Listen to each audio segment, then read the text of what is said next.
একটা সিদ্ধান্ত। এই জীবনে একটা সিদ্ধান্তের গুরুত্ব কি হতে পারে তা কখনো ভেবে দেখেছেন? একটা সিদ্ধান্ত সেই ভিত্তি হতে পারে যা আপনার পুরো জীবনকে বদলে দিতে পারে, এই সমস্ত সংসারকে বদলে দিতে পারে, ভবিষ্যৎ বদলে দিতে পারে। এই সিদ্ধান্ত যে কোন রাস্তা চয়ন করতে হবে, সেই সিদ্ধান্ত যে কখন সামনে এগোতে হবে আর কখন থেমে যেতে হবে, সেই সিদ্ধান্ত যে কখন যুদ্ধ করতে হবে আর কখন নিজেকে পিছু পা হতে হবে। এই সিদ্ধান্ত হলো খুব গুরুত্বপূর্ণ। আর আপনি তো এই সংসারে একা নন, তাই আপনার একটা সিদ্ধান্ত শুধু আপনার জন্যই নয়, সমস্ত সংসারের জন্য গুরুত্বপূর্ণ হতে পারে। এবার এই সিদ্ধান্ত আপনারই হবে। ভাবনা চিন্তা করে নেবেন, সাফল্য পাবেন। রাধা রাধা। ভবিষ্যৎ। সংসারে এমন কোন ব্যক্তি আছেন যিনি নিজের ভবিষ্যতের বিষয়ে ভাবেন না? যে কেউ ভাবেন আমার ভবিষ্যৎ কিছু এরকম হবে, আমি ভবিষ্যতে এরকম কিছু একটা করব, এই সুবিধা থাকবে, এই আনন্দ পাবো, ইত্যাদি ইত্যাদি। কিন্তু সত্যি বলি, ভবিষ্যতের থেকে বড় ভণ্ড আর কেউ নেই। ভবিষ্যৎ আপনাকে ছেড়ে চলে যাবে, আপনি জানতেও পারবেন না।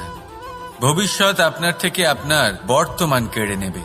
অনেক সময় আমরা ভবিষ্যতের বিষয় ভাবতে থাকি, দুশ্চিন্তা করতে থাকি। ভবিষ্যৎ দিয়ে নিজেকে এতটাই ঘিরে ফেলি যে বর্তমান কি তা ভুলেই যাই, তার বোধই আমাদের থাকে না। ভাবুন, ভবিষ্যৎ কি? ভবিষ্যৎ হলো সেটাই যা এখনো পর্যন্ত ঘটেনি। বর্তমান হলো সেটা যা এখন ঘটছে। তাহলে যা এখনো ঘটেইনি তার বিষয়ে দুশ্চিন্তা করে নিজেকে ব্যতিব্যস্ত কেন করছেন? এই বর্তমান, এটাই হলো গুরুত্বপূর্ণ। এর উপরে সমস্ত ভাবনা কেন্দ্রীভূত করুন। মনে লক্ষ্য অবশ্যই রাখুন, কিন্তু পুরো মনোযোগ শুধু বর্তমানে থাকবে। এই বর্তমানকে যদি সামলে নিতে পারেন, তাহলে আপনার ভবিষ্যৎ এমনি উজ্জ্বল হয়ে উঠবে। তাহলে আসুন আমার সাথে ভালোবেসে বলুন, রাধা রাধা। সময়। কথায় আছে, আমাদের জীবনের প্রত্যেক মুহূর্ত স্বর্ণর মতো হয়। এবার হয় আমরা একে নিজেদের কাছে রাখতে পারি, বা একে আমরা চলে যেতে দিতে পারি। কারণ এই ছোট ছোট মুহূর্তই আছে যা আমাদের জীবনকে গড়ে তোলে। এখন এই জীবন কেমন হবে তা আমাদের উপর নির্ভর করে। যদি আপনি একটা মুহূর্তের যত্ন না নেন, যদি আপনি এক মুহূর্ত ভালো না বাসেন, যদি আপনি এক মুহূর্ত স্নেহের আনন্দ না উপভোগ করতে পারেন, তাহলে দেখতে দেখতেই আপনার সমস্ত সময় নষ্ট হয়ে যাবে, আপনি জানতেও পারবেন না। অর্থাৎ এই সময় স্বর্ণ হতে পারে না। তবে আমরা একে স্বর্ণ বানিয়ে নিতে পারি আমাদের চেষ্টার মাধ্যমে। এই সময় শুধু একটি লাঙল যা মাটির সাথে লড়াই করতে পারে, আর কিছু নয়। একটা অত্যন্ত গুরুত্বপূর্ণ কথা মনে রাখবেন, আপনার কাছে শুধু সময় আছে। এবার আপনি এটা দিয়ে স্বর্ণ বানাবেন, না ঘুমিয়ে স্বপ্ন দেখে একে নষ্ট করবেন, সিদ্ধান্ত আপনারই। রাধা রাধা। ভগবান। প্রত্যেক কঠিন পরিস্থিতিতে এই নামই আছে যা আমাদের উপায় দিয়ে থাকে। ব্যক্তি যান, ভগবানের পুজো করেন, আরাধনা করেন, ব্রত পালন করেন, মন্দিরে যান, পুজো পাঠ করেন, ভগবানকে জাগিয়ে তোলেন। আর তারপর শুরু হয় সমস্ত প্রশ্ন। হে ভগবান, আমার সাথে এরকম কেন হচ্ছে? কেন আমারই জীবনে এত দুঃখ আছে? আমি কিভাবে এর সম্মুখীন হব? আমাকে কেন এত কষ্ট ভোগ করতে হচ্ছে? হে ভগবান, আমি কি করব? আমাকে সাহায্য করুন, কোনো রাস্তা দেখান।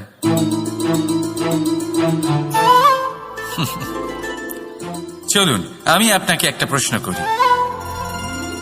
মন্দিরে যাওয়ার চেষ্টা করার আগে আপনি কি জীবনে ততটা চেষ্টা করেছেন যতটা সেই সমস্যাকে দূর করার জন্য দরকার ছিল? দ্বিতীয় প্রশ্ন, ভগবানকে জাগানোর পূর্বে আপনি কি নিজেকে জাগিয়ে তুলেছেন? আপনি কি আলস্য ত্যাগ করেছেন? তৃতীয় প্রশ্ন, ভগবানকে জিজ্ঞাসা করার আগে আপনি কি নিজেকে জিজ্ঞাসা করেছেন যে আমি কেন এত অসফল হচ্ছি? যদি না করে থাকেন তাহলে সবার আগে এটা করুন। আপনি সমস্ত প্রশ্নের উত্তর পাবেন, সমস্ত বিপদের পরিত্রাণ পাবেন। অন্য কোথাও নয়, নিজের ভেতরে তাকিয়ে দেখুন। চেষ্টা করুন নিজেকে জাগিয়ে তোলার। আপনি সফল অবশ্যই হবেন, কারণ এই পরমাত্মা, ওই পরমেশ্বর, ওই পরব্রহ্ম আপনার মধ্যেই তো আছে। রাধা রাধা নাম। জন্মগ্রহণের পর মানুষের জন্য এই নাম অত্যন্ত গুরুত্বপূর্ণ হয়।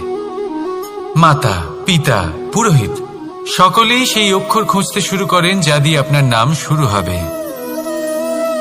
কিন্তু নাম আর রাশি এক হয়ে গেলেই কি সব কিছু ঠিক হয়ে যায়? কখনোই নয়, কারণ আপনার কর্মই হলো সব থেকে গুরুত্বপূর্ণ, আর কিছুই নয়। দেখুন, এই নিয়তিও আপনার কর্ম অনুযায়ী আপনার ভবিষ্যৎ সুনিশ্চিত করে। যদি আপনাকে উদাহরণ দিই তাহলে ভাবুন, একদিকে ছিলেন রাম আর অন্যদিকে রাবণ।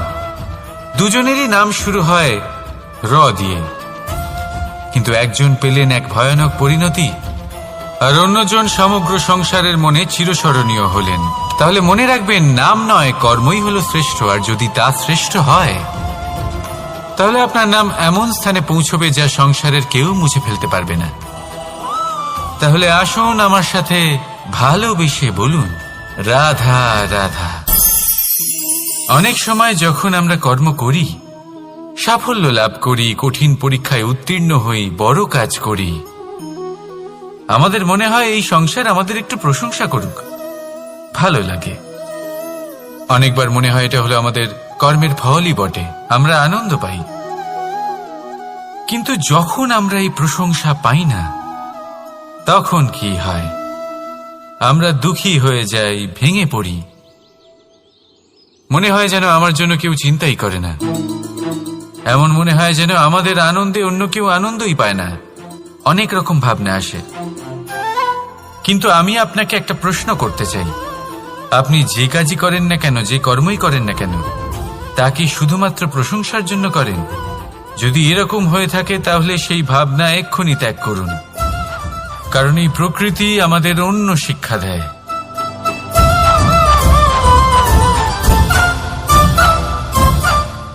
এই ফুলকে দেখুন, এই যে ফুলের সুবাস, যা আমার মনকে উচ্ছ্বসিত করে তোলে, মনে শক্তির সঞ্চার করে, এই সুগন্ধ। কিন্তু ভেবে দেখুন, ফুলের কিন্তু এই কাজ করার জন্য কোনো প্রশংসারই প্রয়োজন হয় না। এটাই হলো প্রকৃতির শিক্ষা। যিনি সৎ হন, সৎকর্ম করেন, তার কোনো প্রশংসার প্রয়োজন হয় না, কারণ ওনার কর্মই হলো ওনার সুবাস। মনে রাখবেন, আতর নকল ফুলে দেওয়া হয়, প্রকৃত ফুলের তার কোনো প্রয়োজন হয় না। সেইভাবেই আপনিও কর্ম করতে থাকুন শুভ চিন্তা নিয়ে। এই মনকে সব সময় শান্ত রাখুন, স্বচ্ছ রাখুন। যদি এরকম করেন তাহলে আপনার কর্ম এমন সুবাস ছড়াবে যে আপনার জীবনে শুধু এবং শুধুমাত্র আনন্দই থাকবে। তাহলে এই আনন্দ সহকারে বলুন, রাধা রাধা। এই সংসারে এমন কোনো পর্বত নেই যা এতটাই উঁচু যে মানুষ তার শিখরে পৌঁছতে পারবে না, তাকে অতিক্রম করতে পারবে না। এই সংসারে এমন কোনো সাগর নেই যা কিনা এতটাই গভীর যেখানে মানুষ তার তলদেশে পৌঁছে ফিরে আসতে পারবে না। একটা ছোট্ট বরফের টুকরো পর্বতের শিখরে গলে গিয়ে বইতে থাকে, আর দেখতে দেখতেই তা মহানদী গঙ্গায় পরিবর্তিত হয়। এর কারণ কি? এর কারণ হলো প্রচেষ্টা, প্রারব্ধ নয়। এই প্রচেষ্টাই সুনিশ্চিত করে যে আপনার প্রারব্ধ কি হবে। এই সমস্ত কিছু হলো প্রচেষ্টা আর প্রারব্ধের খেলা। আপনার প্রচেষ্টা যেরকম হবে, আপনার প্রারব্ধ সেরকমই হবে। আর আপনার প্রচেষ্টা যদি উচ্চ মানের হয় তাহলে প্রারব্ধকে আপনার সামনে নত হতেই হবে। কি বলেন? তাহলে আসুন আমার সাথে ভালোবেসে বলুন, রাধা রাধা। অনেক সময় মানুষ অতীতকে দেখেন আর তখন অহংবোধে পরিপূর্ণ হয়ে ওঠেন। কখনো বর্তমানের দিকে তাকান, ভবিষ্যতের দিকে তাকান আর পরিতৃপ্তিতে ভরে ওঠেন।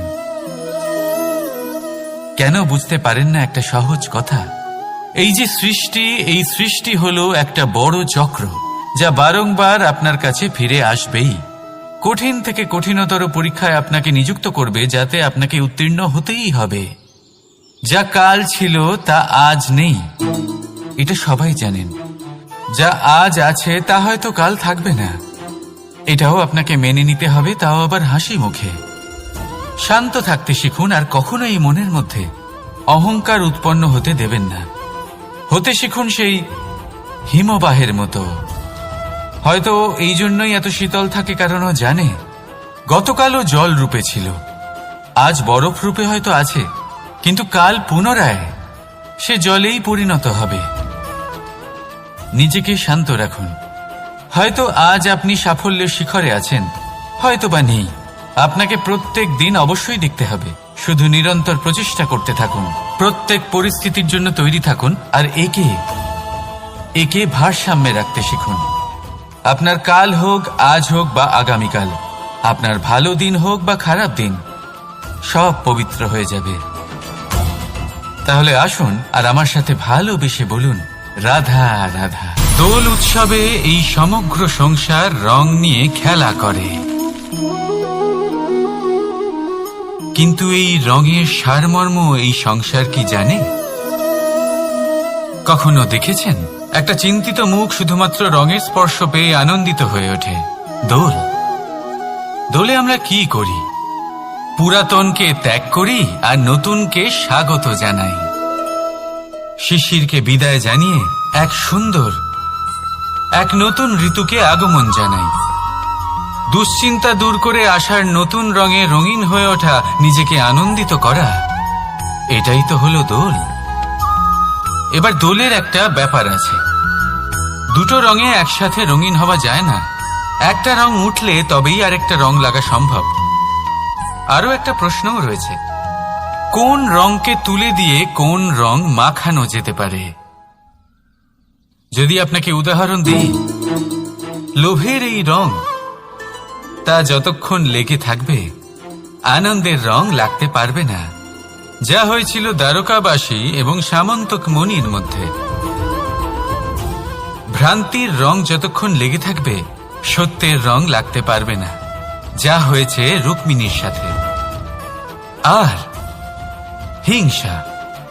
হিংসার এই রং যতক্ষণ লেগে থাকবে প্রেমের রং ততক্ষণ লাগতেই পারবে না, যা হয় আপনার আমার সবার সাথে। তাহলে আসুন একসাথে মিলে দোল পালন করি এবং সবকিছুর উপরে বিজয় লাভ করি। অন্ধকারের স্থানে আলোর, ভ্রান্তির স্থানে সত্যের, হিংসার স্থানে প্রেমের, আর লোভের স্থানে আনন্দের এই সুন্দর রং মাখাই। শত্রুতা, ঘৃণা, হিংসা, এই সব কিছু ত্যাগ করি আর সকলের সখা হয়ে উঠি। আর ভালোবেসে বলি, শুভ দোল। হ্যাঁ, ওটা তো আমরা অবশ্যই বলবো, রাধা রাধা। সংসারে অনেক সময় এরকম হয় যে আমরা খুব সমস্যায় থাকি, খুব বিপদের মধ্যে থাকি, আর সেই সমস্ত মানুষ যারা আমাদের কাছের মানুষ, আমাদের আপনজন, তারা আমাদের ত্যাগ করে চলে যান। আমরা এই সময় দুঃখ পাই, নিরাশ হয়ে পড়ি এবং একা একাই সেই সমস্যাকেও কাটিয়ে উঠি। এবার পরিস্থিতি যেমন খুশি হোক না কেন, সেই সব মানুষ যারা এমন সময় আপনাকে ত্যাগ করেছেন, তাদের প্রতি ক্রুদ্ধ হওয়া, অভিমান করা, এটা অনুচিত। আমি বলবো তাদের প্রতি কৃতজ্ঞ থাকুন। আমি বলবো তাদের ধন্যবাদ জানান যে তারা এমন সময় আপনার সঙ্গ ত্যাগ করেছেন যখন আপনার তাদের সব থেকে বেশি প্রয়োজন ছিল। কারণ দেখুন, হয় তাদের বিশ্বাস ছিল যে আপনি নিজেই এই বিপদ থেকে বেরিয়ে আসতে পারবেন, বা তাদের ত্যাগ করার জন্য আপনি নিজের উৎসাহ বাড়িয়ে তুললেন, আপনি নিজের শক্তি বাড়ালেন এবং নিজে সেই সমস্যা থেকে বেরিয়ে আসলেন। নিজের খারাপ সময়কে আপনি নিজেই ভালো সময় করে তুললেন। শেষ পর্যন্ত আপনি আরো শক্তিশালী হয়ে উঠলেন, আরো শ্রেষ্ঠ হয়ে উঠলেন। আর এটাই তো আপনার বিজয়, যার কারণ হলো তাদের আপনাকে ত্যাগ করা।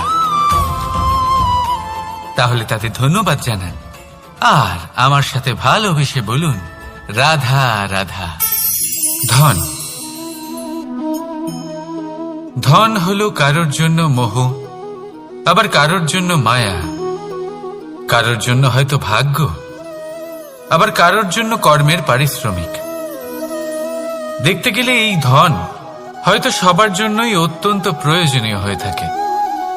সেই জন্যই তো মানুষ নিজের সমস্ত জীবন অতিবাহিত করেন এই ধন অর্জন করার জন্য। অনেক মানুষ এমনও হয় যাদের সমস্ত জীবন এই ধন অর্জন করতেই কেটে যায়।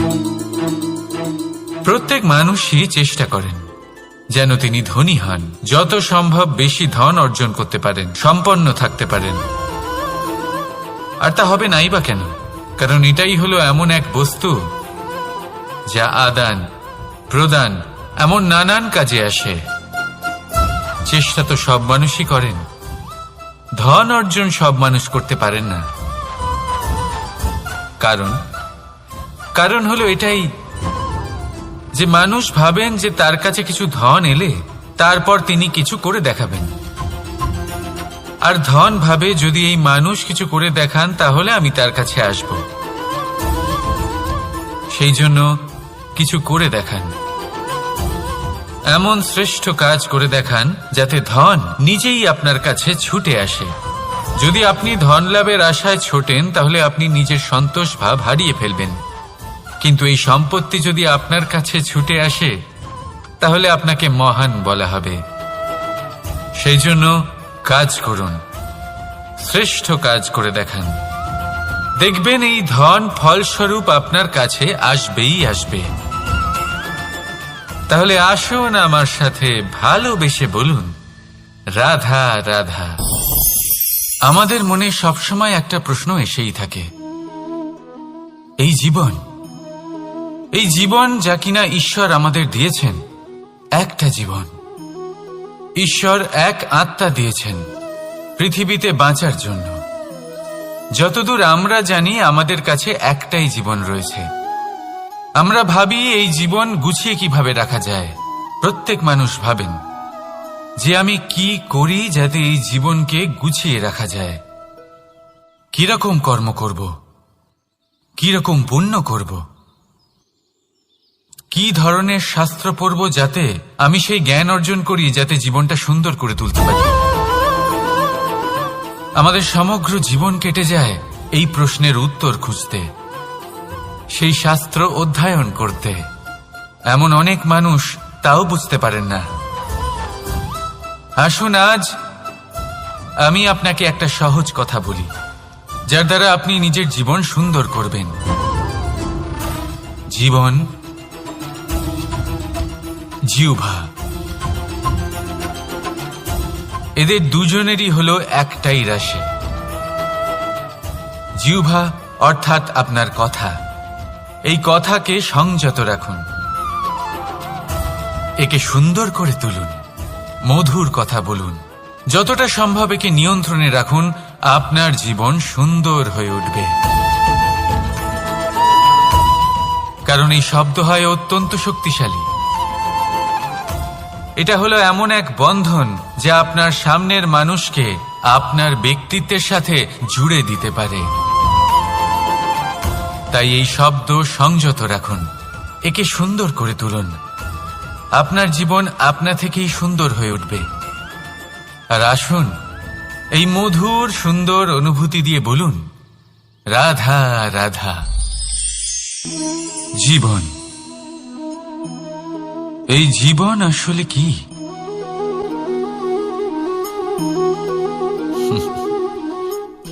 এই প্রশ্ন সবার মনেই এসে থাকে। সবার মন এই প্রশ্নের জন্যই চিন্তিত থাকে। এই জীবন আসলে কি? এর উদ্দেশ্য আসলে কি? কি করা যেতে পারে এই জীবনে? এই জীবন কি কিছু পাওয়ার, নাকি এই জীবন কিছু হারাবার? এই জীবন কি আসলে সেটাই যেখানে আমাদের পরমাত্মার খোঁজ করা উচিত, নাকি আমাদের ধাবিত করা উচিত নিজেদের স্বপ্নের লক্ষ্যে? এই জীবন আসলে কি? এই জীবন আসলে অত্যন্ত সরল। এ হলো শান্ত জলের মতো, একটা আয়নার মতো। এই জীবন আসলে ঠিক যেন এক আয়নার মতো। আয়না কি করে? আপনাকে সেটাই দেখায় যা আপনি করে থাকেন। আপনি হাসি মুখে আয়নার দিকে তাকান, আয়না আপনাকে আপনারই মুখ দেখাবে, সেই হাসি সমেত। আপনি রেগে গিয়ে আয়নার দিকে তাকান, আয়না আপনাকে সেটাই দেখাবে। আপনি প্রসন্নভাবে হেসে আয়নার দিকে তাকালে আয়না আপনাকে সেটাই দেখাবে। এটাই হলো জীবন, একটা আয়নার মতো। আপনি এটা ভাববেন না যে এই জীবন আপনাকে কি দিয়েছে, বরং এটা ভেবে দেখুন যে আপনি এই জীবনকে কি প্রদান করেছেন। যদি আপনি এই জীবনকে সুখ প্রদান করেন, আনন্দ দিতে পারেন, ভালোবাসা দিতে পারেন, তাহলে এই জীবনও আপনাকে সুখ, আনন্দ আর ভালোবাসাই দেবে। তাহলে আসুন এই সুখ, আনন্দ আর ভালোবাসা দিয়ে বলুন, রাধা রাধা। ধরিত্রীর বুকে গজিয়ে ওঠা এই দুব্ব ঘাস দেখেছেন? দুব্ব ঘাস, যা আমাদের পাকে শীতল রাখে। এতে যদি বসেন তাহলে মনে হবে নরম কোথাও বসে আছেন। এত ছোট হলেও কিন্তু এর মধ্যে গুণ আছে অনেকগুলি, আর যতটা ছোট এটা ততটাই বড় শিক্ষকও। কিভাবে? ভাবুন, পাতা ঝরার মরশুমের পরে সমস্ত পাতা একত্রিত হয়ে থাকে। একটা ছোট ফুলকি সবাইকে জ্বালিয়ে দিতে পারে, সমস্ত পাতা পুড়ে ছাই হয়ে যায়। কিন্তু এই ঘাসের কিছুই হয় না, সে যেমন ছিল তেমনই থাকে। কারণ কি হতে পারে? প্রথম কারণ, এরা ছোট হয় আর বিশ্বাসের নমনীয়তা বজায় রাখবেন। যদি এরকম করতে পারেন তাহলে জীবন সবসময় সুখে কাটবে। রাধা রাধা।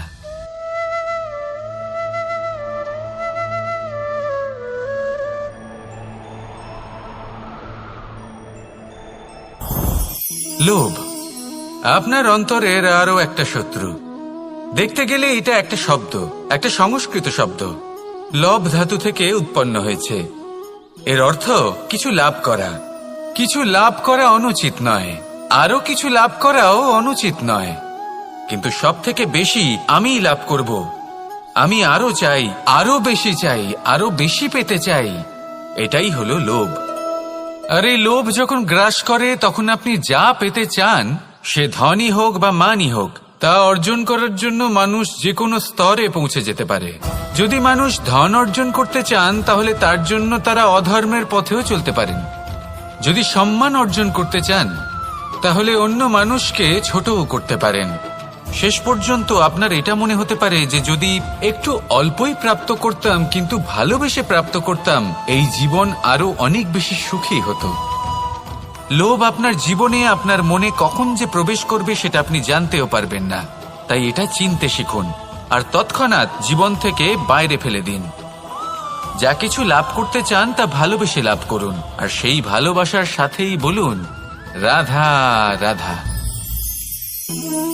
জীবনে ক্ষমা চাওয়া তাও কিছুটা সহজ, ক্ষমা করতে পারা অত্যন্ত কঠিন।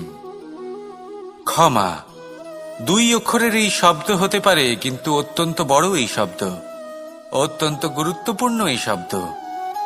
কখনো কখনো অন্য কাউকে ক্ষমা করে দেওয়া তাও কিছুটা সহজ কাজ, কিন্তু নিজেকে ক্ষমা করতে পারা অত্যন্ত কঠিন হয়ে দাঁড়ায়। অতীতে যদি আমাদের এমন কোনো ভুল হয় যে কারণে আমরা নিজেকে ক্ষমা করতে পারি না, অনেক সময় এমন কিছু ভুল করে বসি যে বিষয় শুধু আমরাই জানি, কিন্তু আমরা নিজেকে ক্ষমাই করতে পারি না, আর আমাদের বিকাশ সেখানেই স্তব্ধ হয়ে যায়। কারণ যদি আপনি ক্ষমা করতে না শেখেন, নিজেকে ক্ষমা যদি না করতে পারেন, তাহলে তা আপনার জীবনের সব থেকে বড় বাধা হয়ে দাঁড়াবে। সেই জন্য জীবনে অবশ্যই শিখুন যে কিভাবে নিজেকে ক্ষমা করতে হয়, আর শিখুন যে আগের করা ভুল আবার কি করে না করা যেতে পারে। এই মন হালকা হবে আর প্রসন্ন হয়ে বলবে, রাধা রাধা। এই সংসারে যখনই কোনো সমস্যা আসে তখন আমরা আমাদের সব থেকে বড় সম্বলের কাছে আশ্রয় খুঁজি, তা হলো আমাদের বিশ্বাস। এবার প্রশ্ন হলো এটাই যে এই বিশ্বাস কার উপর করা যেতে পারে? পরিবারের ওপর, বন্ধুর ওপর, নাকি তাদের ওপর বিশ্বাস করা উচিত যাদেরকে আমরা কখনো সঙ্গ দিয়েছি? দেখুন, এই সংসারে বিপদের সম্মুখীন হলে কে আপনাকে সাহায্য করবে সেটা নির্বাচন করা আপনার হাতে নেই। সেটা সেই সকল ব্যক্তির উপর নির্ভরশীল যে তারা আপনাকে সাহায্য করবে নাকি করবে না। অর্থাৎ যখনই কোনো বিপদ আসে সর্বপ্রথম তার সম্মুখীন আমাদের নিজেকেই হতে হয়, আর তার জন্য প্রস্তুত থাকা প্রয়োজনীয়। সেই শক্তি, সেই সাহস অর্জন করা প্রয়োজনীয়। দেখুন, যখনই অন্ধকার আসে তখন সবার আগে কে আপনাকে ত্যাগ করে চলে যায়? আপনার নিজেরই ছায়া। এই অন্ধকারের সম্মুখীন হতে হয় অন্তরের প্রদীপের দ্বারা, অন্তরের আত্মা দ্বারা। তবেই আপনি অন্ধকারের ওপর জয়লাভ করতে পারবেন। সেই জন্য যে বিপদই আসুক না কেন নিজেকে তার জন্য প্রস্তুত রাখা উচিত। সেই সাহস নিয়ে আসুন। এমন কোনো বিপদ নেই যা আপনাকে ভেঙে দিতে পারে। আসুন আমার সাথে ভালোবেসে বলুন, রাধা রাধা। মানুষ সবসময় চায় যে তার জীবনে যেন কখনো কোনো সমস্যাই না আসে। সে চায় তার জীবন যেন শুধুমাত্র শান্তি এবং সুখের দ্বারা পূর্ণ থাকে। কিন্তু এই চাহিদা অনুচিত কিছু নয়। আমরা সবাই এটাই চাই যে জীবনে সুখ থাক, শান্তি থাক। কিন্তু এই কথা সবসময় মনে রাখবেন, যে সূর্য উদিত হন সংসারকে প্রকাশমান করেন, দুপুরবেলায় সংসারকে রৌদ্র প্রদান করেন, সন্ধেবেলায় তাকেও অস্ত যেতে হয়। এবার আমাদের জীবন চক্র কিছুটা এরকমই। কোনো কিছুই চিরকাল একরকম থাকে না। কখনো এই নদীকে দেখুন যা বয়ে চলেছে। এই নদী যা বয়ে চলেছে তার পথেও অনেক বিপদ আসে। বড় বড় পাথরের সম্মুখীন হয়ে তাকেও সামনে এগিয়ে যেতে হয়। একটি পুকুর যা চারদিক থেকে ঘেরা, তার জীবনে কিন্তু কোনো সমস্যা নেই। কিন্তু এই সংসারে পুকুরের পুজো করা হয় না, পুজো করা হয় নদীকে। মনে রাখবেন, সমস্যার ঊর্ধ্বে তিনি উঠতে পারেন যিনি সমাধি লাভ করেছেন, যিনি এই সংসারেই নেই। যিনি এই সংসারে আছেন এবং জীবিত আছেন, তার জীবনের সমস্যা হলো শ্বাসবায়ুর মতোই গুরুত্বপূর্ণ। আসুন আমার সাথে ভালোবেসে বলুন, রাধা রাধা। আজ আমি আপনাকে একটা ছোট্ট কাহিনী শোনাবো। একবার আমি, রাধা আর দাদা, আমরা তিনজনে মিলে লুকিয়ে একটা উপবনে গেলাম আম পেড়ে খেতে। অনেক পরিশ্রম করে আমরা ওখানে পৌঁছলাম আর আমরা আশ্চর্যচকিত হয়ে গেলাম এটা দেখে যে এবার তো আম পাকেইনি। এবার দাদা কি করলেন, একটা আম পাড়লেন আর সেটা চাখলেন, আর উনি নিরাশ হয়ে পড়লেন। উনি বললেন যে এটা তো খুবই টক। তারপর রাধা একটা আম পাড়লো আর সেটা চেখে দেখল, আর রাধা উৎসাহিত হয়ে পড়ল। আমি রাধাকে জিজ্ঞেস করলাম, কি হয়েছে, তুমি এত উৎসাহিত কেন? তখন রাধা বলল যে এবার এত বেশি টক আম হয়েছে যে এগুলো দিয়ে আমরা আচার বানাবো। তাহলে দাদা ওখান থেকে বেরিয়ে গেলেন নিরাশ হয়ে এবং খালি হাতে।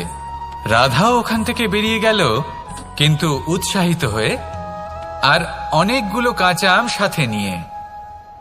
এর থেকে আমরা কি শিক্ষা পেতে পারি? যে প্রত্যেকটা স্থানে এমন কিছু রয়েছে যেখান থেকে আমরা কিছু একটা শিক্ষা লাভ করতে পারি, যা আমাদেরকে বিকাশের পথে নিয়ে যেতে পারে। এই শিক্ষা প্রত্যেক স্থানে আছে। সবকিছু আমাদের দৃষ্টিভঙ্গির উপর নির্ভর করছে। যখনই আমাদের জীবনে, আমাদের সম্পর্কে কোনো সমস্যা, কোনো বিপদ আসে, তখন বেশিরভাগ মানুষ সেই বিষয় নিয়ে দুঃখী হয়ে পড়েন। আর কিছু মানুষ এমনও থাকেন যারা শেষ পর্যন্ত তার সমাধান করেন, বিপদকে পরাজিত করেন, সম্পর্কগুলিকে আবার জুড়ে দেন। যদি আপনি সুখের খোঁজ করেন তাহলে আপনি সুখ অবশ্যই পাবেন, প্রসন্নতা অবশ্যই পাবেন।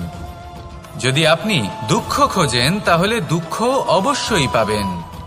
এবার আপনি কি খুঁজতে চান সেই চয়ন আপনারই। আসুন আর আমার সাথে ভালোবেসে বলুন রাধা রাধা। কখনো কোনো প্রজাপতিকে উড়তে দেখেছেন? কি সুন্দর উড়ে বেড়ায় সে, এক ফুল থেকে অন্য ফুলে, এক পাতা থেকে অন্য পাতার ওপর। কিন্তু সে কিভাবে উড়তে শেখে কখনো ভেবেছেন? জন্ম থেকেই কিন্তু প্রজাপতির ডানা থাকে না, ও কিন্তু ছোট্ট একটা ডিমের আকারে জন্ম লাভ করে। তারপর সেই ডিমটি ভেঙে একটি কীট বাইরে আসে। আস্তে আস্তে সে বড় হয়, ওর শক্তি বৃদ্ধি পায়। তারপর সে সেই কীট দশা ত্যাগ করে নিজের ডানাগুলি মেলে। এই প্রক্রিয়া তার কাছে সরল নয়, অত্যন্ত যন্ত্রণাদায়ক প্রক্রিয়া, কিন্তু সে সেই যন্ত্রণা মেনে নেয়। আর তারপর আস্তে আস্তে সে উড়তে শেখে। শুধুমাত্র আকাশে উড়ে বেড়ায় তা নয়, আমাদের মনের মাঝে উড়ে বেড়ায়।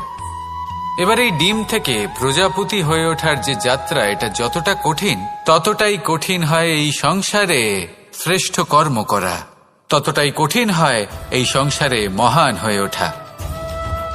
সেই জন্য প্রয়োজনীয় প্রচেষ্টা এবং সময়। নিরন্তর প্রচেষ্টা করতে থাকুন, পর্যাপ্ত সময় নিন, এবং আপনি নিজেকে এই আকাশে উড়ন্ত অবস্থায় পাবেন। আসুন আমার সাথে ভালোবেসে বলুন রাধা রাধা রাধা রাধা। আপনারা হয়তো ভাবছেন কি আশ্চর্য ব্যাপার, প্রত্যেকবার আমি কথা শেষ হওয়ার পরে রাধা রাধা বলি। এইবার আমি আগেই বলে দিলাম। কারণটা কি? কারণ হলো অত্যন্ত বিশেষ। প্রত্যেকবার কথা সমাপ্ত হবার পরে আপনাদের সবার মধ্যে ভালোবাসা বিতরণ করতে চাই, তাই রাধা রাধা বলি। কিন্তু এইবার এই নতুন এবং বিশেষ সূত্রপাতে প্রথমে প্রেম বিতরণ করা অত্যন্ত আবশ্যক। এবার একটা বিষয় আছে যা জানেন হয়তো সকলেই, কিন্তু বুঝতে খুব কম জন পারেন। এই প্রেম, এই আনন্দ, এই সকল কিছুর সূত্রপাত হয় নিঃস্বার্থ আবেগের দ্বারা। ঠিক যেমন একজন মাতাকেই দেখে নিন। যখনই একজন মাতা সন্তানকে জন্ম দেন, তখন এই সংসার ভুলে যায় যে তার জন্য এটা একটা নতুন জন্ম। কারণ একজন নারী তখন একজন মাতৃরূপে নতুন ভাবে জন্ম নেন। একজন নারী স্ত্রী ও গৃহবধূ রূপে কিছু অধিকার লাভ করে থাকেন, কিন্তু তিনি যখন মা হয়ে যান তখন তিনি শুধুই দান করতে শেখেন। নিজের সন্তানের জন্য কত কিছুই না করেন, তাকে বাৎসল্যের সাগরে ভাসিয়ে নিয়ে যান। এই সংসারে রাজকুমার জন্ম নিতেই পারেন, তাকে রাম এবং লক্ষণ কিন্তু মায়েরাই বানিয়ে তোলেন। একজন গোয়ালা জন্ম নেয়, তাকে দ্বারকাধীশ একজন মাই বানিয়ে তোলেন। পিতা হলেন সেই পর্বত যার একটা অংশ হলো তার সন্তান, কিন্তু মা হলেন সেই শিল্পী যিনি একটা পাথরকে খোদাই করে এমন এক মূর্তি গড়ে তোলেন যাকে সকলে পূজনীয় মনে করেন। তাহলে স্মরণ করুন সেই সকল মুহূর্ত যেগুলি আপনি নিজের মাতার সাথে অতিবাহিত করেছেন। অনুভব করতে পারবেন যে কিভাবে এক মুহূর্তেই এই মন প্রফুল্ল হয়ে ওঠে। এবার এর কারণ কি? এর কারণ হলো এই জীবনের আসল দ্বারই হলো মমতা।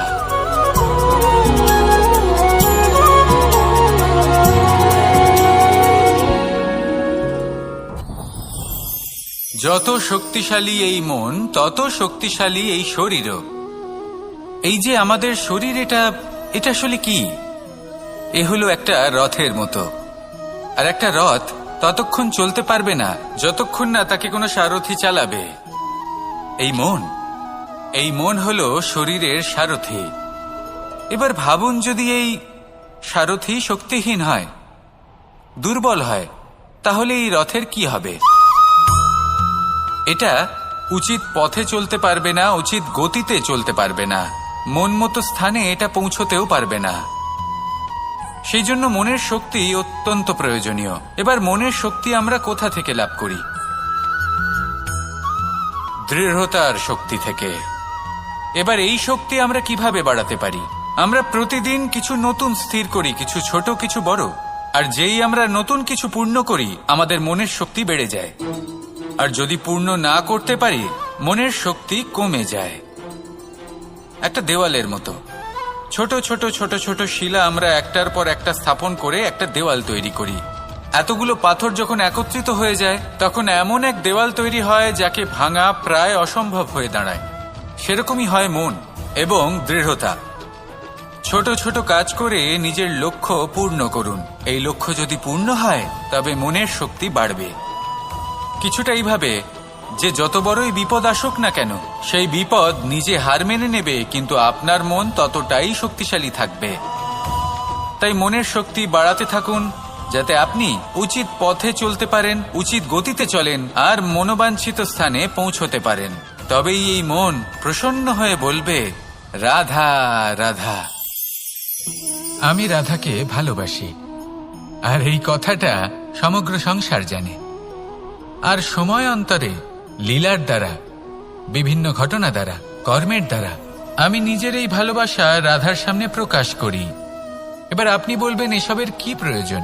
রাধা কি এই কথা জানে না যে কৃষ্ণ তাকে কতটা ভালোবাসে? অবশ্যই জানে, কিন্তু এই যে ভালোবাসা তা মনে রেখে দেওয়ার জন্য নয়, তা প্রকাশ করার জন্য। আর বারংবার এই ভালোবাসাকে প্রকাশ করা উচিত, উচিত সময় এবং উচিত সুযোগ দেখে। কিরকম? এবার যদি আপনি প্রেমীর সাথে কোনো উৎসবে থাকেন তাহলে তার সাথে নৃত্য সঙ্গীত করুন। যদি ভিড়ের মাঝে থাকেন তখন প্রেমীকে সম্মান করুন, একান্তে প্রসাধন করুন। দুঃখের সময় তার হাত ধরে থাকুন, সুখের সময় আলিঙ্গন করে রাখুন। এই প্রেম যত প্রকাশ করবেন ততই এই প্রেমের বৃদ্ধি হবে। এই প্রেম আরো বেশি গভীর হবে, অটুট হবে। তাই এই প্রেমকে মনে নয় আপনার জীবনে স্থান দিন। মন খুলে প্রকাশ করুন আর আমার সাথে ভালোবেসে বলুন, রাধা রাধা। মুঠো হাতের শক্তি বেশি, মুঠো খুললেই তা দুর্বল। তা এমন কি থাকা উচিত এই বন্ধ মুঠোয় যা লাখের সমান? মানসিকতা এবং স্বপ্ন। মানুষ জন্মগ্রহণ করে, তার মানসিকতা সময়ের সাথে উন্নত হয়। মানসিকতা অনুযায়ী সে স্বপ্ন দেখে, আর সেই স্বপ্ন সার্থক করতে সে পরিশ্রম করতে থাকে। কিন্তু খুব গুরুত্বপূর্ণ একটা কথা আছে যা আপনার মনে রাখা উচিত। আপনার এই মানসিকতা, আপনার এই স্বপ্ন তা যেন আপনার নিয়ন্ত্রণে থাকে। আপনার বন্ধ মুঠোয় যেন এর লাগাম থাকে, আপনি যেন এর প্রভু হন। যদি তা হয় তবেই আপনি লাভবান হবেন। যদি এরা আপনাকে নিয়ন্ত্রণ করতে থাকে, যদি আপনার মুঠো খুলে যায়, না পথ আপনার নিয়ন্ত্রণে থাকবে, না মানসিকতা থাকবে, না স্বপ্ন নিয়ন্ত্রণে থাকবে। আর যদি তাই হয় তাহলে আপনি আপনার ভবিষ্যৎ নষ্ট করে ফেলবেন। তাই নিয়ন্ত্রণ করতে শিখুন নিজের বিচার বুদ্ধি, নিজের মানসিকতা, নিজের স্বপ্নকে। নিজের এই স্বপ্ন পূরণ করুন আর আমার সাথে ভালোবেসে বলুন, রাধা রাধা।